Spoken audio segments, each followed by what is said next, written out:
আসসালামু আলাইকুম ওয়া রাহমাতুল্লাহি ওয়া বারাকাতুহু। প্রিয় শিক্ষার্থী ভাই বোনেরা, আশা করি তোমরা ভালো আছো, সুস্থ আছো। আলহামদুলিল্লাহ, আমিও ভালো আছি।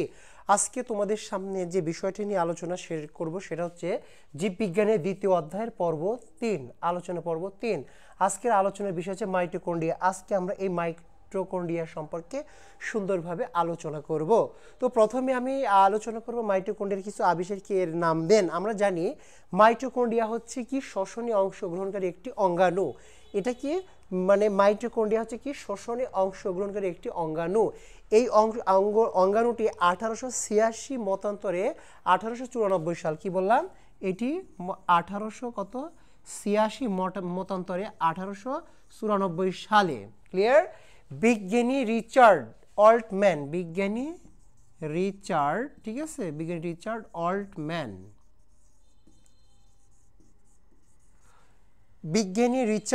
অল্টম্যান, এর নাম দেন কি বায়োব্লাস্ট।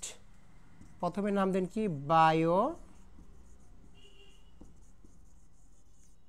বায়োব্লাস্ট, ঠিক আছে। আবার বলছি, এই মাইটোকন্ড্রিয়া 1886 মতান্তরে 1894 সালে বিজ্ঞানী রিচার্ড অল্টম্যান নাম দেন বায়োব্লাস্ট। তবে বর্তমানে নাম দেন কে বেন্ডা।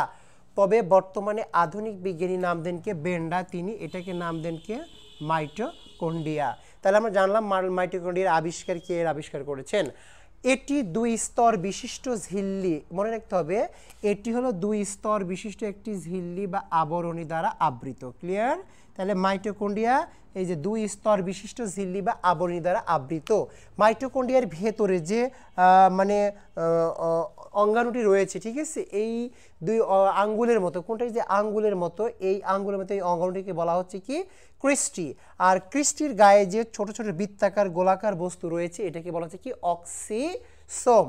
এটার নাম দিয়ে কি আমরা অক্সিজোম। এই যে কি ক্রিস্টির গায়ে যে ছোট ছোট বৃত্তাকার যে গোলাকার বস্তু রয়েছে এগুলো হচ্ছে কি অক্সিসোম। আবার বলছি, এগুলোর নাম হচ্ছে কি অক্সিসোম।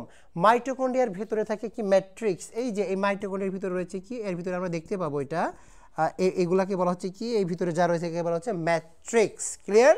আচ্ছা, আমরা জানি যে জীবের শোষণ কার্যে সাহায্য করা মাইটোকন্ড্রিয়ার প্রধান কাজ। তাহলে মাইটোকন্ড্রিয়ার প্রধান কাজ কি? জীবের শোষণ কার্যে সাহায্য করা হচ্ছে, আমরা জানি, এই মাইটোকন্ড্রিয়ার প্রধান কাজ। এই শোষণ কার্য 4টি ধাপে সম্পূর্ণ হয়, সেটা আমি ধীরে ধীরে জানব। তো মাইটোকন্ড্রিয়ার কয়টি ধাপে সম্পূর্ণ হয়? 4টি ধাপে। 1, গ্লাইকোলাইসিস। আমরা জানি কি গ্লাইকোলাইসিস।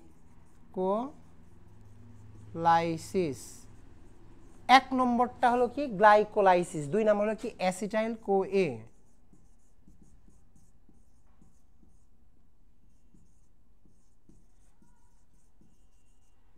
Acetyl CoA. 3 নম্বর দেব ক্রেবস চক্র। 4 নম্বর ইলেকট্রন প্রবাহ।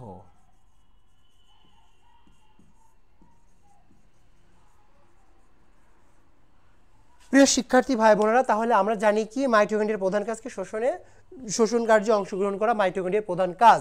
তো এই শোষণ কার্য 4টি ধাপে সম্পূর্ণ হয়, গ্লাইকোলাইসিস, অ্যাসিটাইল কোএ, ক্রেবস চক্র এবং ইলেকট্রন প্রবাহতন্ত্র। এর মধ্যে প্রথম ধাপটি অর্থাৎ গ্লাইকোলাইসিস, যেটা মাইটোকন্ড্রিয়াতে ঘটে না, ক্লিয়ার। কি বললাম, প্রথম ধাপটি মাইটোকন্ড্রিয়াতে ঘটে না, তবে এই দ্বিতীয়, তৃতীয় এবং চতুর্থ ধাপটি কেবল মাইটোকন্ড্রিয়াতে কি হয়, সম্পূর্ণ হয়। আর আমরা জানি শোষণের সবচেয়ে গুরুত্বপূর্ণ ধাপ হচ্ছে কি, হলো ক্রেবস চক্র। আবারও বলছি, শোষণের সবচাইতে গুরুত্বপূর্ণ ধাপ হচ্ছে কি ক্রেবস চক্র, কারণ এখানে সবচাইতে বেশি শক্তি উৎপন্ন হয়। ক্রেবস চক্রের সবচেয়ে বেশি শক্তি, ঠিক আছে, আমরা জানি যে বেশি শক্তি উৎপন্ন হয় হলো এই ক্রেবস চক্রে। এই জন্য মাইটোকন্ড্রিয়াকে বলা হয় যে পাওয়ার হাউস বা কোষের শক্তি। পরীক্ষায় একটা প্রশ্ন আসবে প্রিয় শিক্ষার্থী ভাই বোনেরা, যে মাইটোকন্ড্রিয়াকে কোষের পাওয়ার হাউস বলা হয় কেন। তো যে ব্যাখ্যাটা দিলাম এইটা তোমরা সুন্দরভাবে আলোচনা করবে এবং উল্লেখ করবে। আমরা জানি সকল উদ্ভিদ ও প্রাণীর কোষে মাইটোকন্ড্রিয়া কি হয়, পাওয়া যায়। তবে প্রাককেন্দ্রিক, কি বললাম, প্রাককেন্দ্রিক কোষে, প্রাককেন্দ্রিক কোষে কোনো মাইটোকন্ড্রিয়া থাকে না। কিন্তু সুকেন্দ্রিক কোষে আমরা জানি যে সুকেন্দ্রিক কোষে মাইটোকন্ড্রিয়া পাওয়া যায়। আবার বলছি, প্রাককেন্দ্রিক কোষে কোনো মাইটোকন্ড্রিয়া থাকে না, তবে সুকেন্দ্রিক কোষে মাইটোকন্ড্রিয়া থাকে।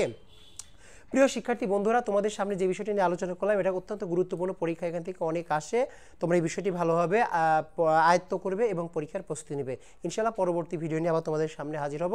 সেই পর্যন্ত তোমরা ভালো থাকো, সুস্থ থাকো। সবাইকে আন্তরিক অভিনন্দন, সালাম। আসসালামু আলাইকুম ওয়া রাহমাতুল্লাহ।